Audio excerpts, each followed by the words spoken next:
Estaba pensando por dónde arrancar, tratando de decidir cómo encarar el tema, pero lo mejor que pude hacer fue esto, porque sé que va a ir saliendo el tema y vamos a mencionar varias cositas que son importantes, pero vamos a ver cómo las vamos a ir entrelazando para que lleguen a donde deben llegar.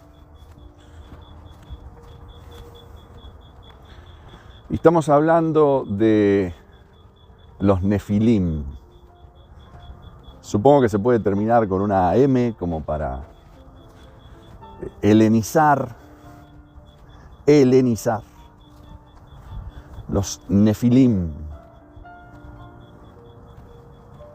Y estaba hablando con un amigo recientemente al respecto y estábamos haciendo unos pequeños intercambios al respecto, porque al final tampoco ninguno de los dos es un docto en el asunto, sino que más bien simplemente coincidimos en una charla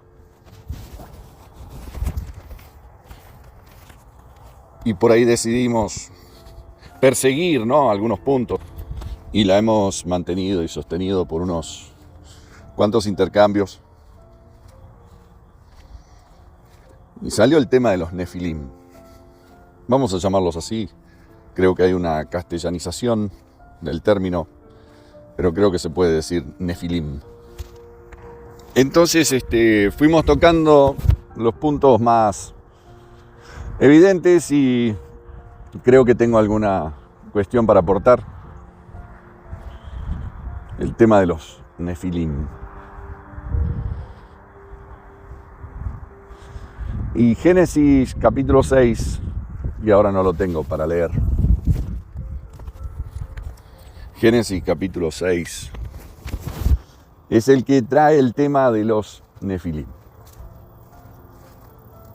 Pero ¿qué dice el libro de Génesis al respecto?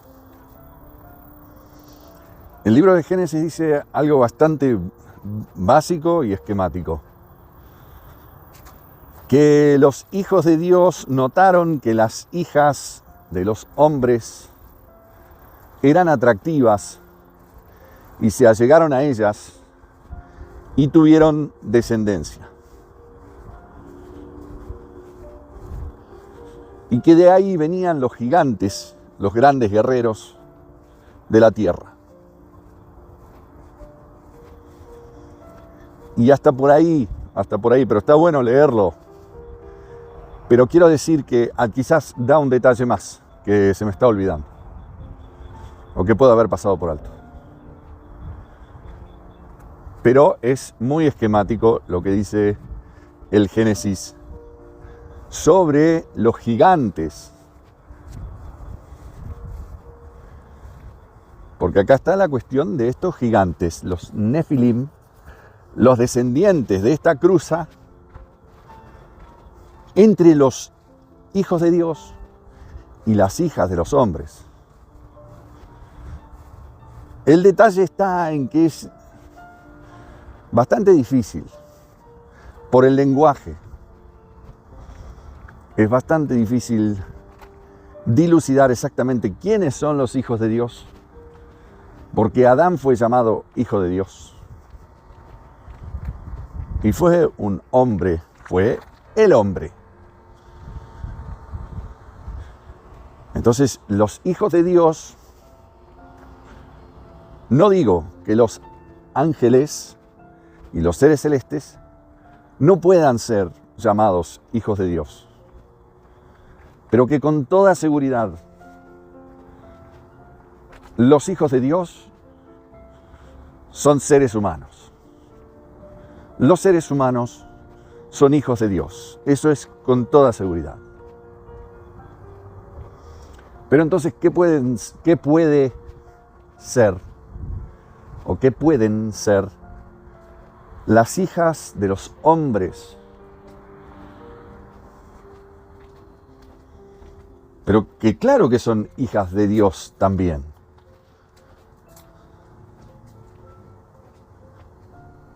Pero se las llama hijas de los hombres. ¿Qué podemos hacer con eso? Que eran hijas de hombres que no se reconocían así como hijos de Dios y que de alguna manera cortaban esa herencia.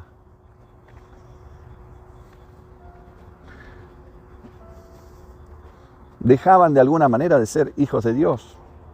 Puede ser.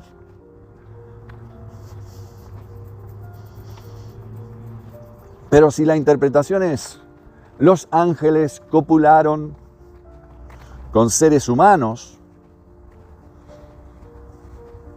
los ángeles machos, pero que después es un poco contradictorio porque Jesús mismo enseña que los seres celestiales, los seres celestes, los seres de la cuarta dimensión, los seres que no podemos ver, pero que normalmente en el día a día no podemos ver, pero que se han manifestado a lo largo de la historia, no están en esto de casarse y darse en casamiento. Eso me dice a mí, me indica a mí un asexuamiento. O sea, los seres de la cuarta dimensión serían asexuados.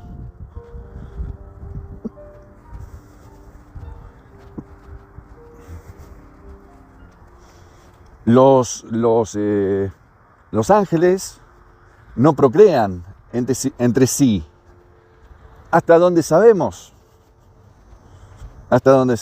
los ángeles no procrean. Pero los hombres sí procrean. Eso es seguro. Entonces las dos interpretaciones son, una, estos eran hijos de Dios, unos buenos señoritos, ahí iban a la iglesia, se ponían su traje y su corbata, y se dieron cuenta que aquellas chicas que no iban a la iglesia, las chicas malas, las hijas de los hombres,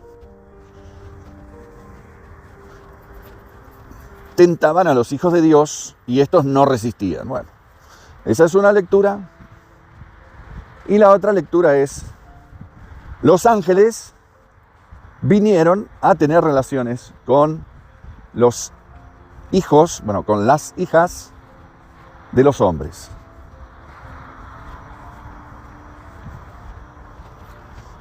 Y de esta última interpretación viene el concepto Nefilim, como un ser de otra genética, de una especie de amalgama entre el hombre y los seres celestes. Y a eso le atribuyen la gigantez. Y no digo el gigantismo porque me parece que es una condición, la palabra está tomada.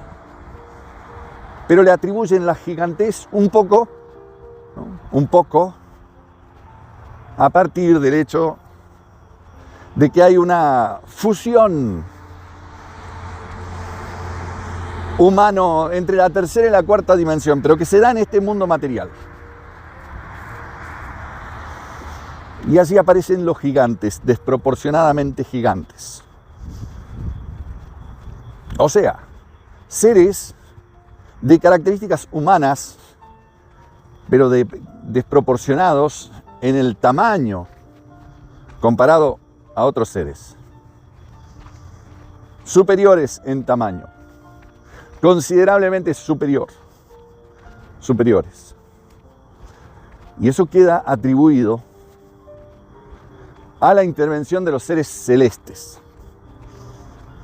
Porque en esa interpretación, un hombre y una mujer solamente pueden tener como hijo o hija un ser de tamaño proporcionado, de tamaño promedio, pero no puede tener un tamaño desmedido.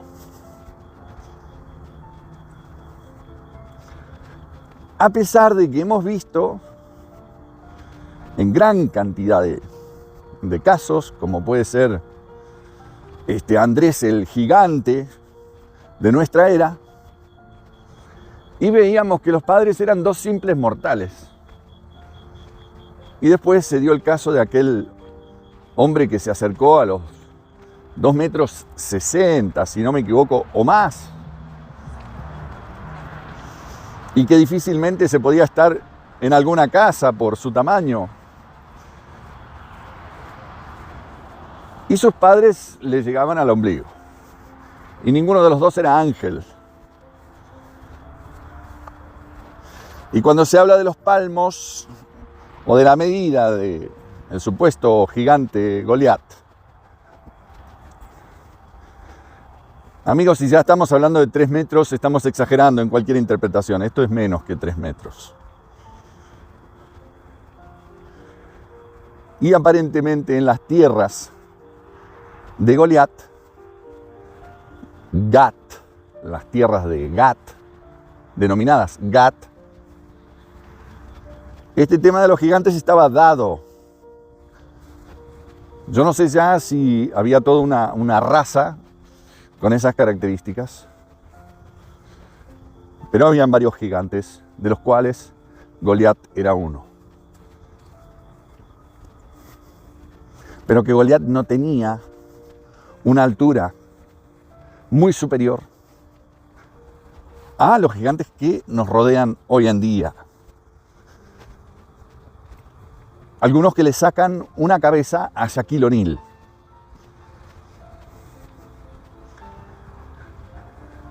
Por ahí andaba el gigante, según muchas traducciones.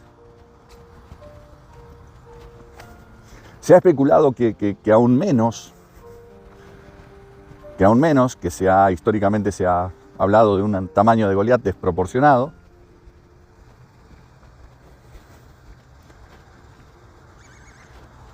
Pero bueno, quizás en Etiopía sean delgados, pero no son bajos, son altos. Hay grupos humanos más altos, donde la altura promedio es más cerca de los 2 metros. Y suponemos que dentro de ellos hay también algunos que son altos, son marcadamente altos, aun cuando el promedio es una altura ya considerable. Y las tierras de gigantes, ¿por qué no? ¿Por qué no? Porque alguna parte de Etiopía hasta el día de hoy puede ser considerada una tierra de gigantes. No así Paraguay. Paraguay no es una tierra de gigantes. Pero eso no significa, para empezar, que no por eso Paraguay es menos, ni más. Y sabemos perfectamente que en una guerra entre guaraníes y etíopes estará para cualquier lado, por más altos que sean unos. O sea que se pueden combatir mutuamente, porque si el gigante tiene 6 metros, no, entonces no hay ser humano que se le pueda parar enfrente. No hay legión de seres humanos que se le pueda parar a un monstruo de 6 metros de alto. O sea, porque te hace explotar la cabeza con 2 dedos. No, tu cabeza a lo mucho le representará el reto que una nuez a nosotros. Entonces, si yo puedo partir un coco con mis propias manos, azotándolo en el piso, o con algún instrumento muy simple, un gigante de 6 metros nos puede partir en 2 sin utilizar una fuerza que lo agote, en un simple trazo.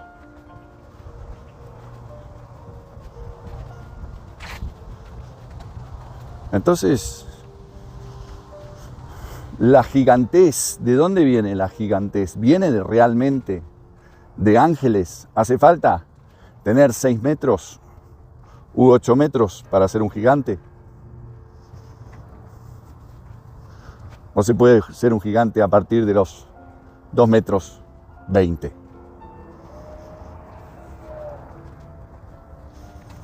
Porque hay que pararse al lado de un hombre de 2 metros 20 de altura y comparar alguna cosa como el tamaño de los pies, el tamaño de las manos, y darnos cuenta que frente a ellos las dimensiones son las mismas que nosotros comparado, ¿no? A lo que lo podemos comparar es a cuando se nos para un niño de 10 años enfrente, nuestro hijo, y tomamos sus manos y vemos sus pies y todavía los seguimos levantando en el aire, con nuestros brazos, con nuestras manos. Y un Shaquille O'Neal de esos a un tipo promedio lo levanta como a un oso de peluche.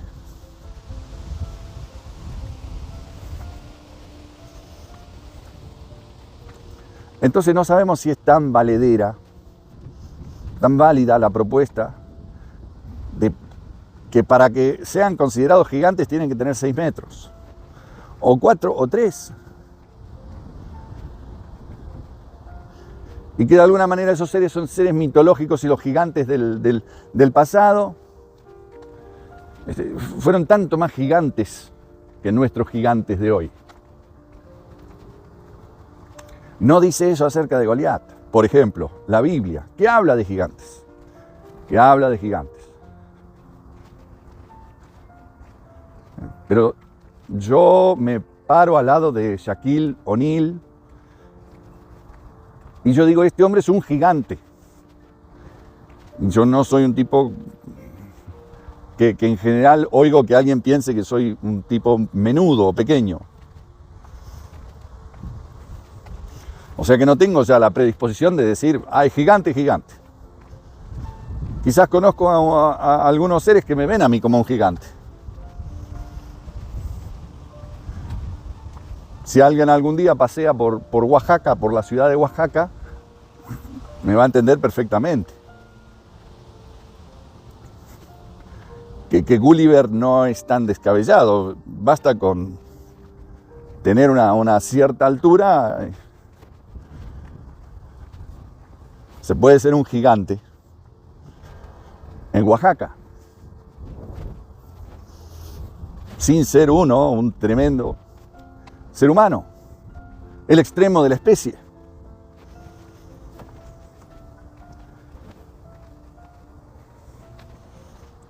Y si el de Oaxaca se para al lado de Shaquille O'Neal, ¿qué posibilidades hay de que como guerreros los oaxaqueños ofrezcan una resistencia si no atacan entre menos de 10 u 8 o por lo menos 3? Pero entre dos dudo.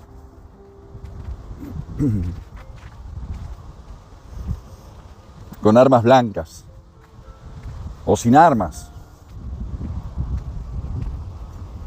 que puedan enfrentarse a Shaquille O'Neal. Entonces hablar de tierras de gigantes no necesita ser tan mitológico. Y cuando dice Génesis 6, cuando menciona a los gigantes, tampoco necesita ser tan mitológico.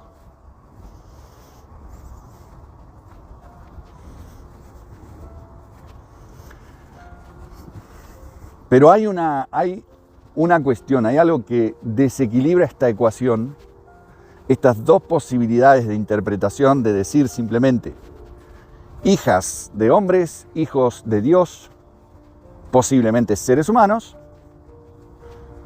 ambos, y la otra interpretación, hijas del hombre y seres celestiales. Que no se sabe que tengan miembros, pero que tampoco se sabe cómo procrearían, si a través de miembros, órganos, a través de sus órganos, o a través de una simple intención, o una aproximación, un toque de su mano, ultra profundo, no digo internamente profundo, sino por cuestiones energéticas. Y crearon a través de la mujer. Pero no se sabe que tenían órganos.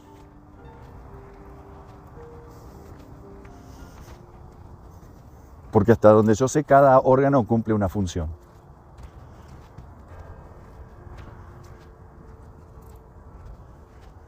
Y si tenemos los mismos para evacuación, no sé, creo que los dos modelos funcionan, el masculino y el femenino. Bueno, ¿cuál es el modelo de los ángeles? ¿Es el masculino o es el femenino? ¿Y por qué?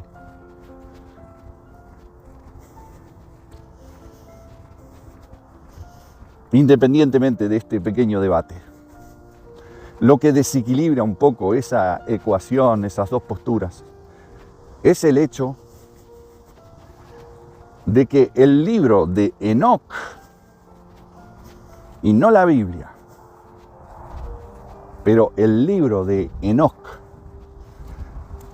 amplía o se enfoca en esa pequeña mención de Génesis 6, capítulo 6, ahí en los primeros, bueno, en algún lugar del capítulo 6, donde se presenta esta situación, los hijos de Dios, las hijas de los hombres y los gigantes. Y allí Enoc cuenta, el libro de Enoc narra qué es lo que esto era. Y ahí habla de un grupo de ángeles que bajaban y tenían relaciones, se allegaban a mujeres y tenían descendencia, y amplía aún la experiencia de estos descendientes, donde los propone como enormes gigantes que hasta podían devorar a otros seres.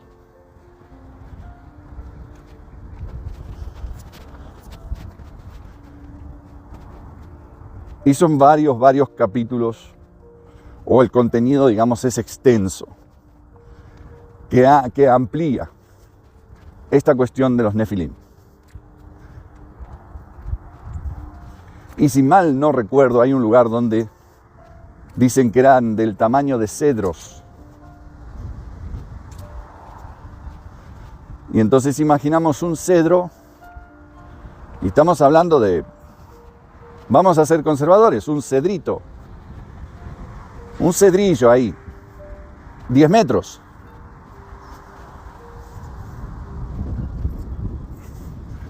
Porque digo, hay cosas mucho más bajas que un cedro para compararlo a un cedro y decir, no, pero te estoy hablando de un cedro chiquito. Pero entonces si quería decir algo más chico, hubiera dicho algo más chico. Algo que como promedio es más chico, pero un cedro puede tener 30 metros. O sea, de hecho, el árbol de 10 metros de altura tampoco es considerado el señor árbol en algunos. Ni siquiera estoy hablando de bosques, estoy hablando de parques. Acá en el parque donde yo estoy caminando, hay varios arbolitos de 10 metros. Y son arbolitos de parque.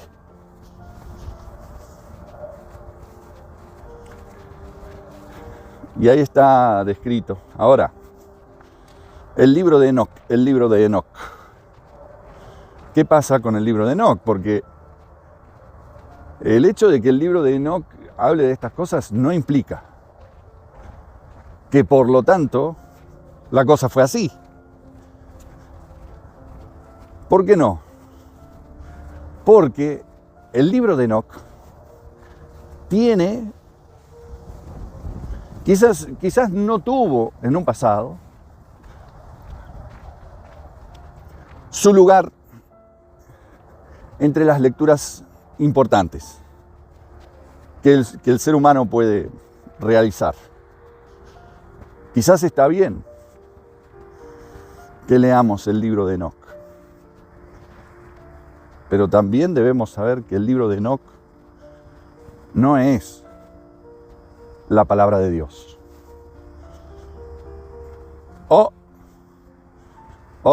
Lo dijo. A ver, nosotros no vamos a poder analizar y llegar al fondo de la cuestión del por qué nosotros tenemos un libro, un conjunto de escritos al que llamamos la palabra de Dios. No sabemos por qué los judíos, no sabemos por qué la generación de judíos que vivió en la época de Jesús, en la época del Jesucristo, en la época en que se produce el antes y después de Cristo. Anno Domino. En el arranque del Anno Domino, los judíos tenían un conjunto de escritos tan regular,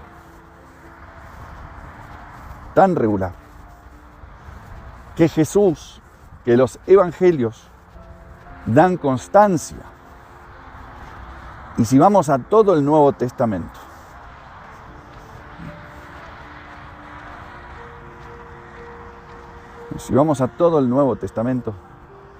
la constancia de que los escritos judíos, recogidos, reunidos, podríamos decir canonizados, los canonizados eran un conjunto de libros probablemente en el orden de los 39.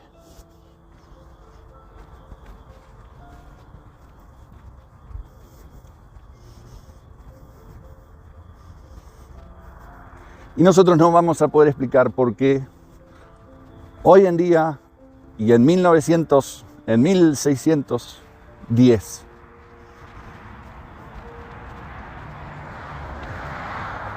cuando se traduce al castellano 1500 finales del siglo XVI, principios del siglo XVII, cuando se imprimen las primeras Biblias, traducciones al castellano por Casiodoro, el Casiodoro de Reina, que habrá que preguntarle a los españoles qué significa, que si Reina es un lugar, o una comarca, o un poder,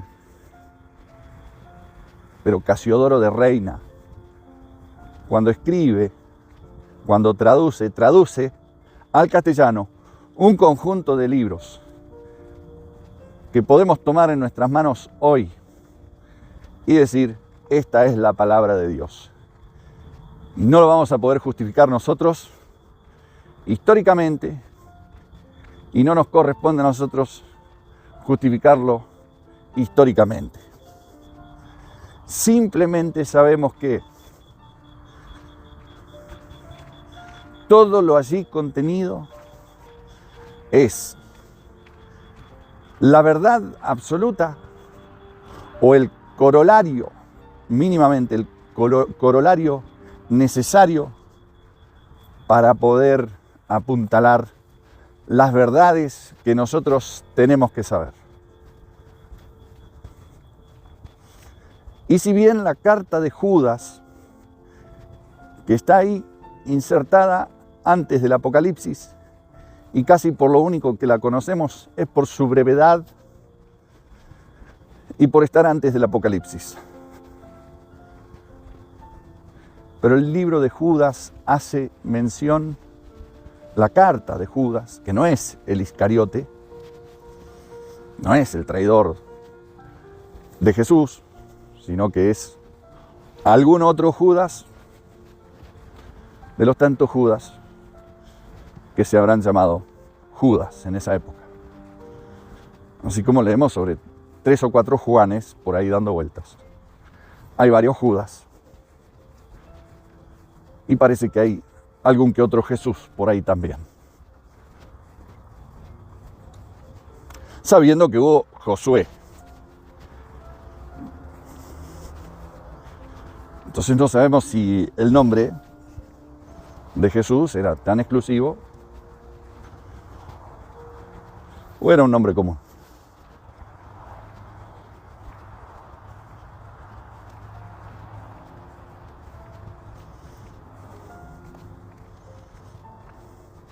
Pero la carta de Judas menciona el libro de Enoc. Ahora, ¿qué pasa? ¿A qué se refiere cuando menciona al libro de Enoc? ¿Es acaso una mención de este libro que hoy llega a nuestras manos bajo el rótulo libro de Enoc?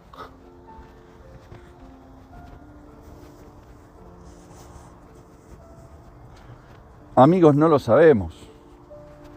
Es imposible saber.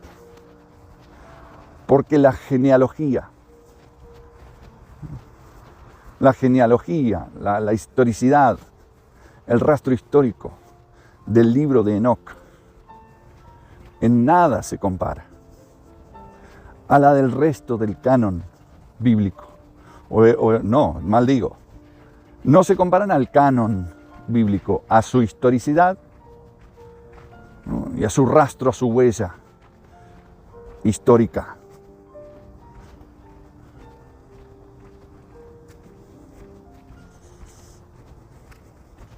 Entonces hay algunas menciones en la Biblia de cuestiones a las que por ahí nos queda un vacío, ¿no? Hay misterios en la Biblia. Por ejemplo, no se sabe qué pasó con el arca del pacto. No se sabe qué pasó, se sabe que se partieron las cortinas, se rasgaron las cortinas que dividían el lugar santo del lugar santísimo, lo cual implica que los sumos sacerdotes en el día a día estarían en presencia del arca, cuando en otra época, cuando anterior a la muerte de Cristo, si un sumo sacerdote entraba al lugar santísimo del santuario sin estar purificado, moría.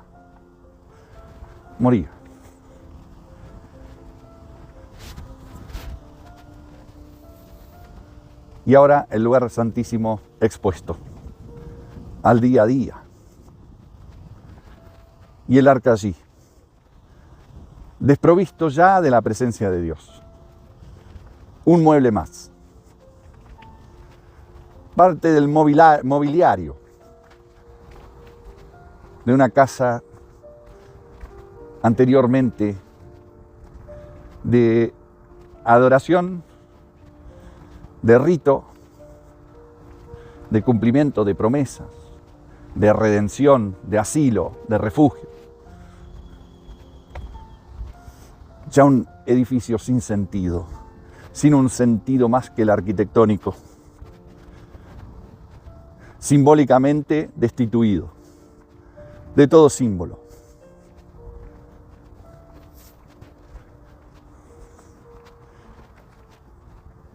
Entonces, ¿quién habrá sido el atrevido que dijo un día, bueno, nos lo llevamos a Etiopía o a Brasil? Por otro lado, ¿quién, viendo que Jerusalén sería desolada a partir del ataque, de la destrucción de Jerusalén por parte de las fuerzas romanas, lideradas por un tal Tito, o por orden de un tal Tito? En fin, allí tomaron el arca y salieron corriendo 4 sacerdotes y dijeron, bueno, de aquí nunca lo habíamos sacado, pero este es el momento, a correr para Etiopía. No lo sabemos, amigos. El arca de Noé, no lo sabemos. No sabemos qué pasó con el arca de Noé. Yo, si fuera Noé, la hubiera usado. No me hubiera ido a vivir tan lejos del arca. Ahora, si con los días empezó a poner frío por ahí, se dio cuenta que tenía que bajar más, que estaba más fácil al pie de la montaña que donde había encallado el arca. Bueno, le quedó muy lejos y quizás dejó de aprovecharla. Pero yo, si fuera Noé, con los cientos de años que viví, que serían unos 300 y tantos después, o unos cerca de 300 después del encallamiento del arca, bueno, entonces hubiera con los años ido desmantelando y aprovechando las cosas, aprovechando la tecnología que tenía ahí a la mano. Y si un año me encontré el arca toda tapada de hielo y después me di cuenta que ya estaba bajo hielo y no podía ir nunca más, pues ahí se quedó esto y quizás en otro panorama climático, algún grupo humano se encontró con esos materiales y lo utilizaron para hacer alguna cosa. O si está ahí hasta el día de hoy. ¿Cómo saberlo, amigos? ¿Cómo saberlo? La Biblia tiene muchos misterios. La mención del libro de Enoc no significa que íbamos invariablemente a encontrarnos con el libro de Enoc. No sabemos. Y cuando Casiodoro de Reina dijo, voy a traducir la palabra de Dios, no tradujo el libro de Enoc. Y no estoy diciendo que Casiodoro fuera un santo, ni que Valera, aquel posterior corrector, fuera otro santo. Ni estoy diciendo que fueran santos los concilios que se reunieron a especificar el canon. Y sabemos que muchos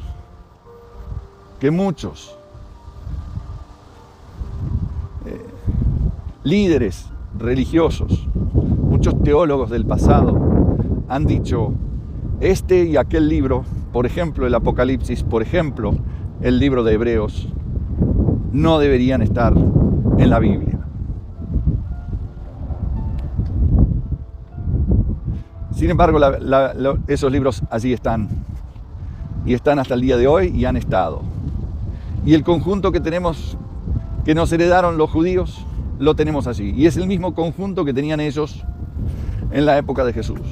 Porque son pocas las cuestiones, las citas que hace Jesús, que dejan el menor asomo de duda que provienen de alguno de esos libros. Y algunas cuestiones por ahí que en algún momento contó, en algún u otro momento contó, parece que venían de ciertas tradiciones orales, de las cuales nosotros no tenemos constancia. Pero que estaba citando ese conjunto de libros que tenemos nosotros hasta el día de hoy, lo estaba citando.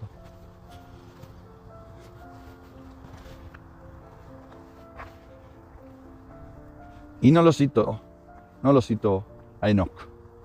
Y no citó ese libro de Enoc. Porque ese libro de Enoc no sabemos exactamente cuándo fue escrito. Nadie en ningún lugar de la Biblia dice que Enoc escribiera un libro. Y Enoc fue antediluviano y de hecho fue de las primeras, si no es cuarta, es quinta generación o sexta, a partir de Adán. ¿Y quién dijo que Enoc escribió un libro? ¿Qué necesidad tenía de ponerse a escribir Enoc?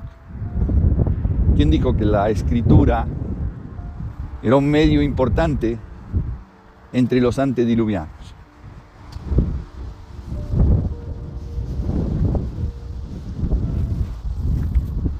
Es como si dijéramos, y que apareciera de repente las grabaciones en discos de los músicos del rey Salomón.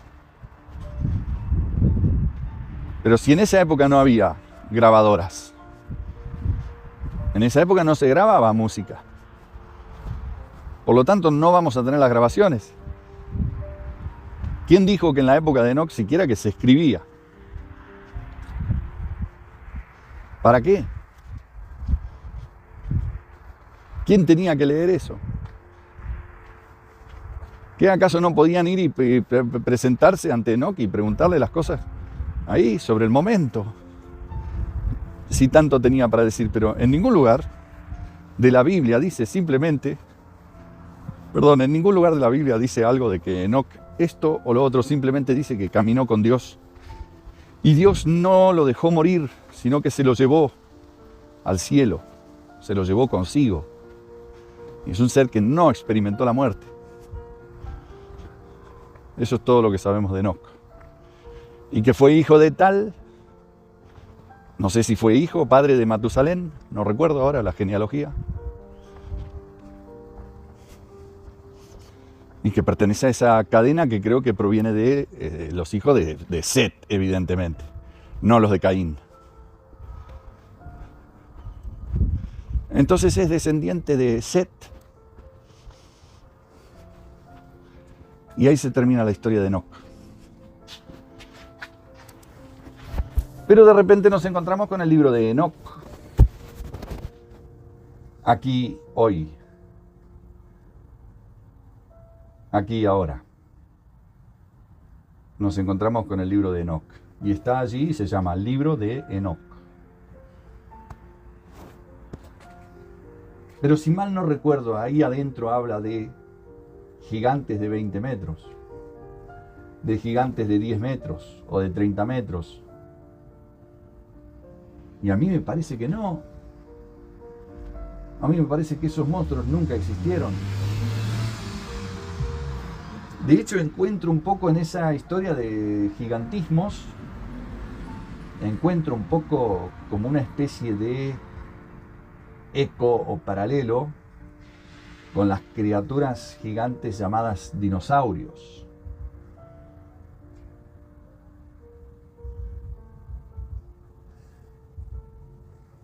Habían gigantes así, tan gigantes, existían dinosaurios así, tan enormes, tan gigantes. Disculpen ese mal gesto que acabo de emitir.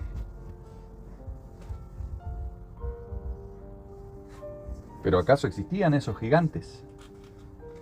A mí me parece que no. Entonces debo leer el libro de Enoc un poco más metafóricamente. Pero allí es donde se desarrolla todo esto que tiene que ver con los Nefilim. Y de ahí viene todo el constructo que tenemos hoy en día en torno a el tema Nefilim en plataformas como YouTube. Entonces, ¿qué ha pasado un poco con este llamado libro apócrifo? No nos olvidemos que Enoc es uno de los libros llamados apócrifos. Los libros apócrifos no tienen el mismo aval que los libros no apócrifos, que los libros de la Biblia. Eso es conocidísimo.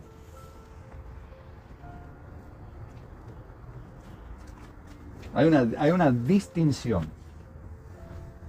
Hay una distinción marcada, reconocida por todo el lector de la Biblia avesado, de que existe un canon y existe una integración,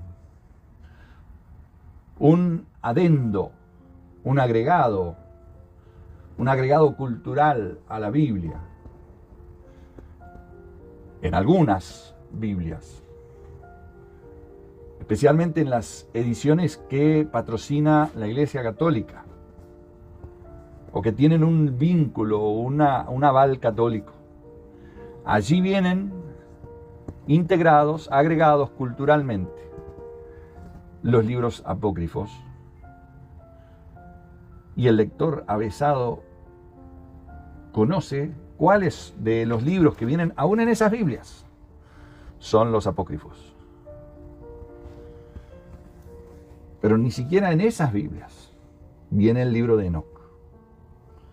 Allí vienen los macabeos y allí vienen Judith y allí viene la segunda de Esdras, los macabeos, sabiduría, de la línea del Eclesiastés y de la línea de Proverbios. Pero ese libro de sabiduría es un libro apócrifo reconocido por cualquier lector de la Biblia avesado. Pero ni en esas Biblias tiene lugar el libro de Enoc. El libro de Enoc pertenece a una categoría aún terciaria. Tiene un nivel de apocrifidad, apocrificidad, aún más distante del canon. Pertenece a una tercera categoría.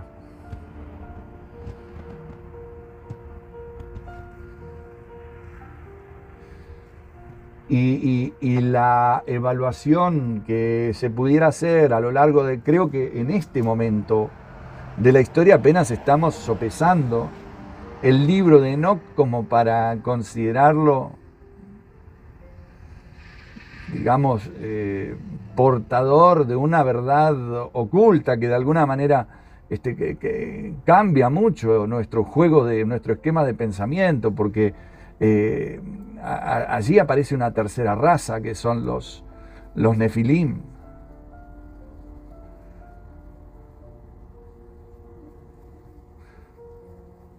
O sea, fuera de Dios hay solamente dos tipos de seres: los creados que habitan con Dios y los creados que habitan esta tierra.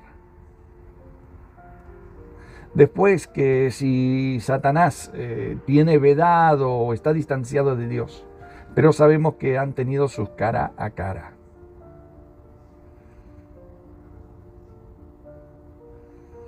Entonces es una categoría única, la de los ángeles.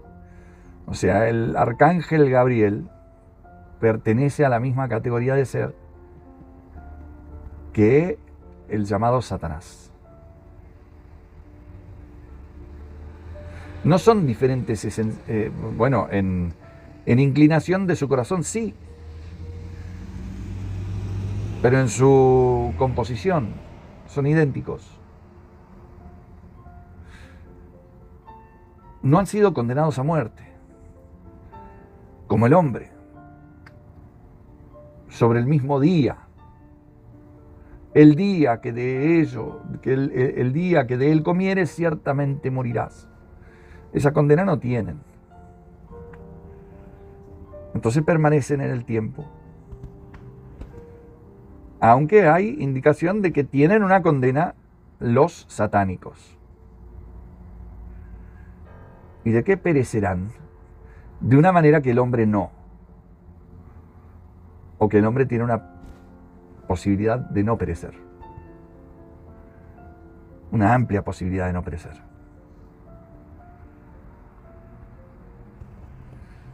Pero eso viene en el futuro. Pero el libro de Enoc es el que desarrolla como esta tercera raza, esta tercera especie fuera de Dios, los ángeles. Y los ángeles serían la primera especie y los seres humanos serían la segunda especie. Y la tercera especie sería la que presenta el libro de Enoc, los Nefilim. Y lo describe, y describe su procedencia, y describe algunas de sus actividades y de sus conductas.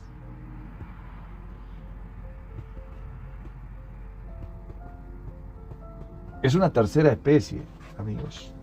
No está acreditada, no está mencionada, porque, a ver, en el esquema de Jesucristo, ¿en qué lugar quedan estos seres?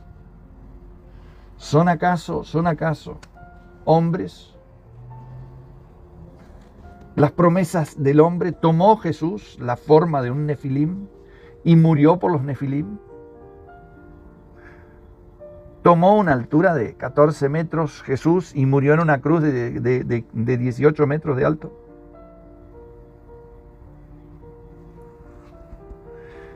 Murió Jesús por los nefilim.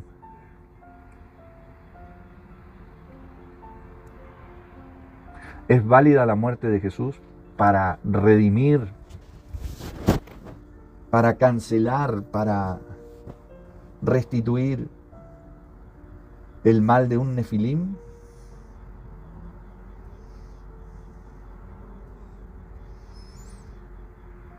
¿Murió Jesús en la tierra por los ángeles o murió por el hombre? ¿Murió por todos, por los ángeles también? Gabriel, el arcángel Gabriel, necesitaba de la muerte de Jesús. ¿En función de qué? Para tener mayor amor, seguramente. Pero necesitaba que muera Jesús.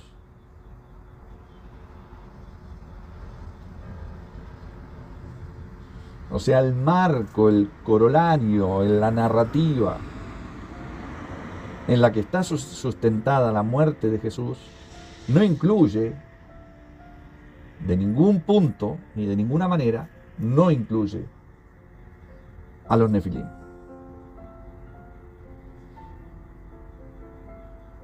Entonces, la mera existencia de los nefilim, tal como lo define el libro de Enoc, si nefilim significa lo que el libro de Enoc pretende que signifique, que son hijos de ángeles y mujeres humanas.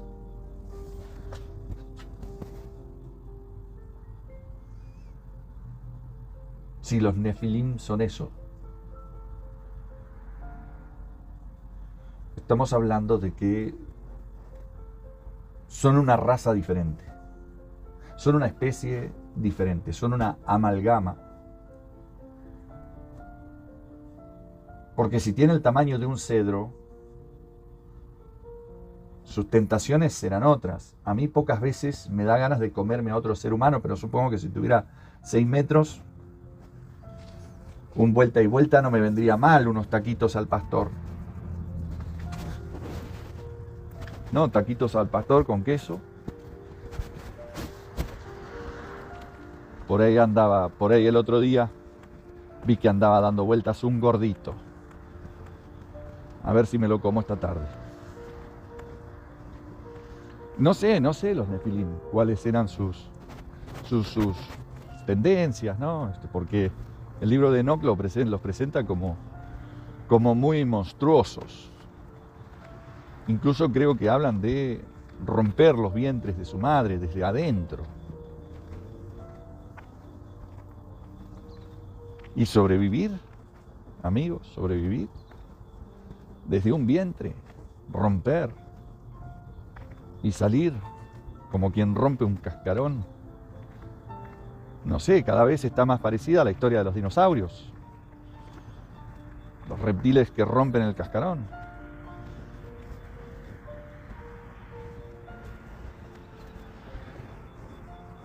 Entonces, ¿qué ha pasado aquí? Se ha tomado el libro de Enoc.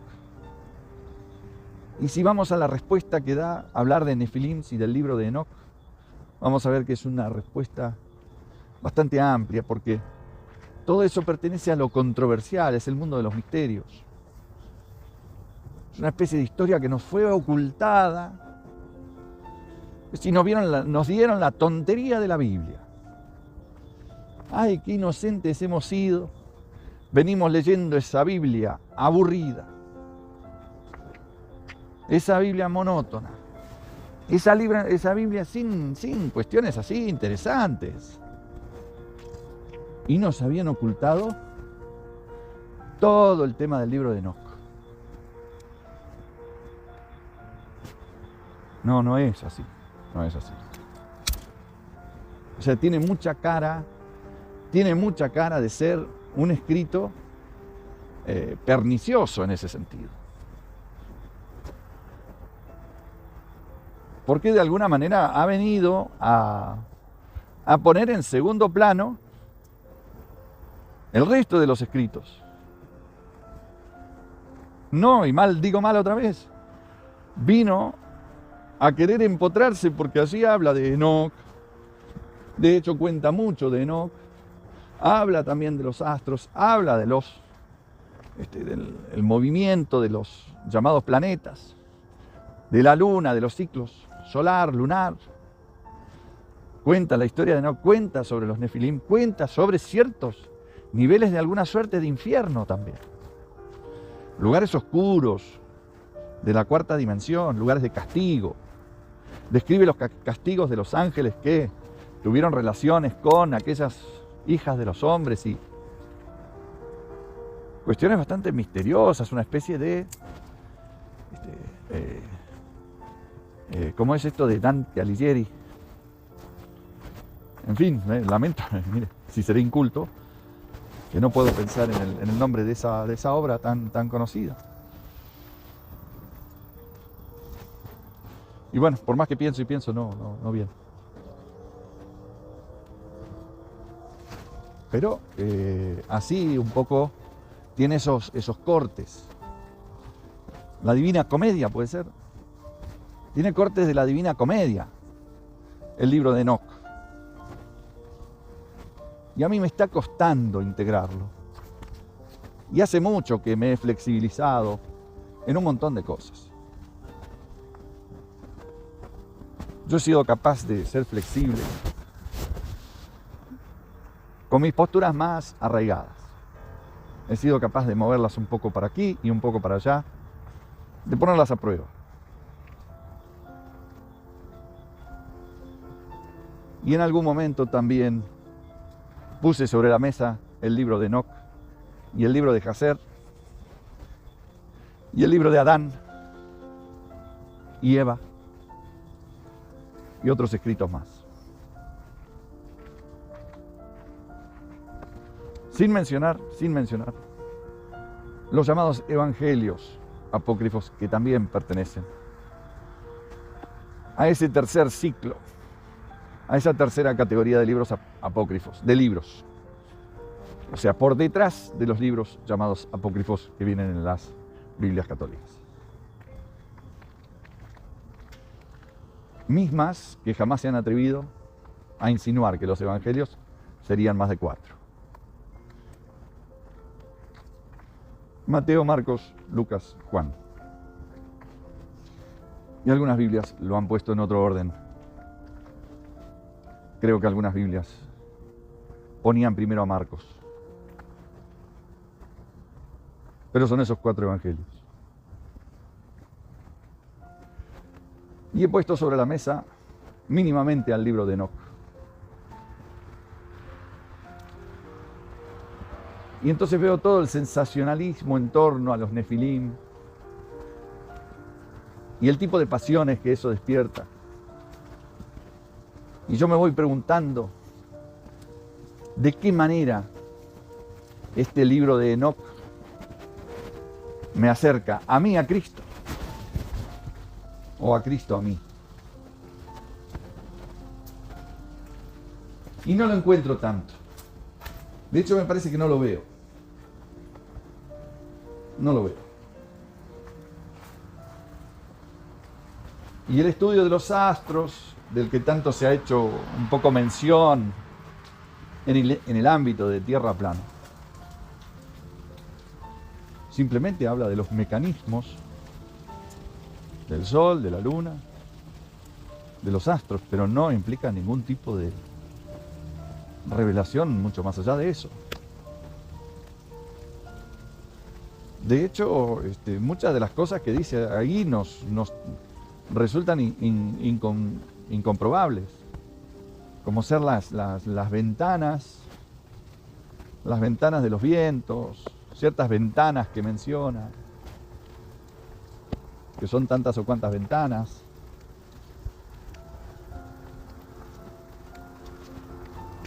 Hay muchas cosas en el capítulo que habla de los astros que no hay manera de corroborarlo y que no tiene ecos en ninguna otra literatura. O sea que el único lugar donde dice que tales o cuales carriles con tales o cuales ventanas. Yo en este momento me estoy acordando del tema de las ventanas. Y de hecho, si la cuenta más generosa que le puedo dar de días en un año son 360 o 364, pero no llego a 365 y todavía me pregunto ¿por qué? O sea, ¿qué cambió ahí, de ahí a acá? No sé. Pero a mí me pareció siempre que no, que hablaba de 360, perdón, si no de 60, 364. Pero no me doy cuenta dónde está el 365. Y puede ser que lo esté leyendo mal o lo esté leyendo apresurado, pero a mí me quedó eso. ¿Y por qué me quedó eso a mí? Si yo también sé leer.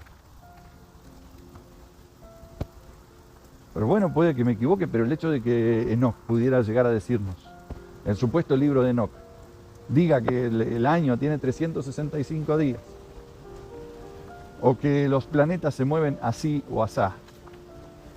Bueno, no, eso también lo puede decir Newton, aunque quizás Newton mintió al respecto. O propuso un modelo inadecuado.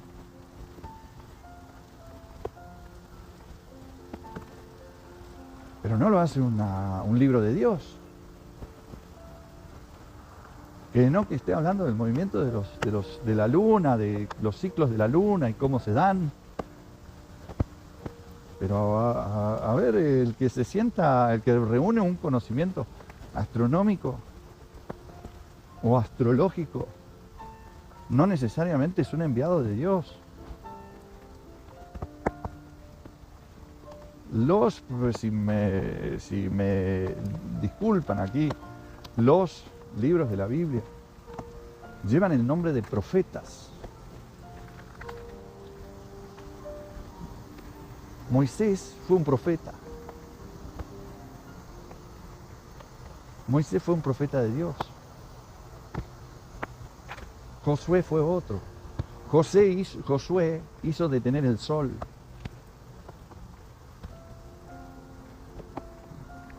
Sansón sabía, cuando se recostó en las columnas, que Dios le daría la fuerza para destruir ese templo.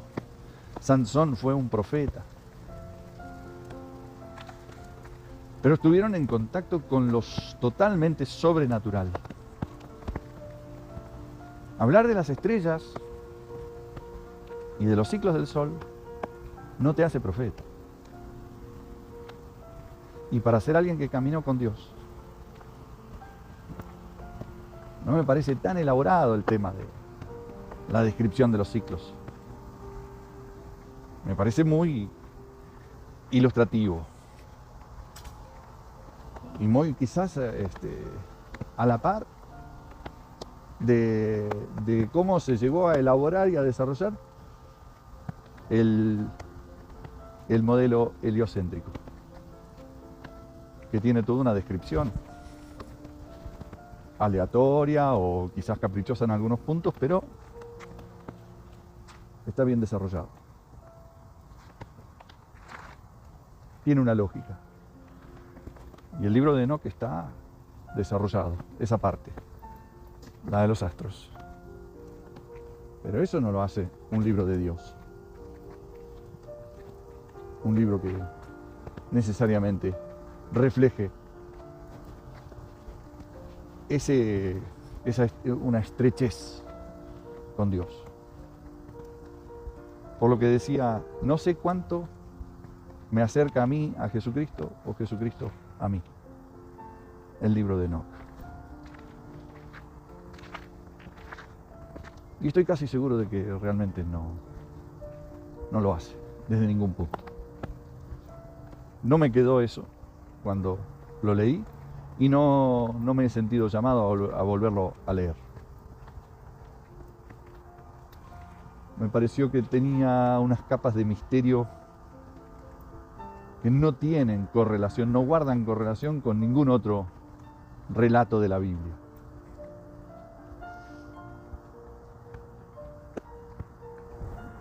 La estrechez que tiene el libro de la Biblia, la estrechez que tiene la Biblia con Dios, me Uno de los libros más distantes es el libro de Cantares, el Cantar de los Cantares, porque no sé cuántas menciones de Dios tenga, pero son pocas si la comparamos a Deuteronomio, por ejemplo, que cada 4 palabras Dios es uno. El primer capítulo de Génesis viene mencionado Dios como 50 veces, exagerando.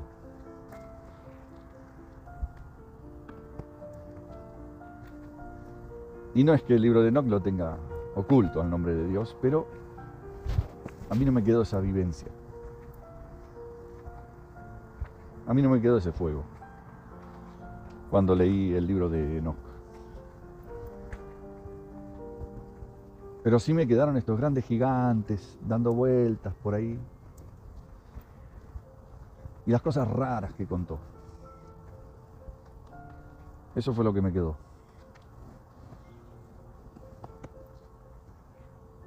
Así que yo no sé cuánta importancia yo le daría a los nefilim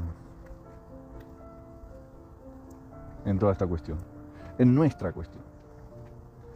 Y yo me atrevería a decir que por simple fuerza de la figura de Cristo, que de ninguna manera contempla, no es una representación ni es una materialización de un nefilim, es una materialización de un hombre.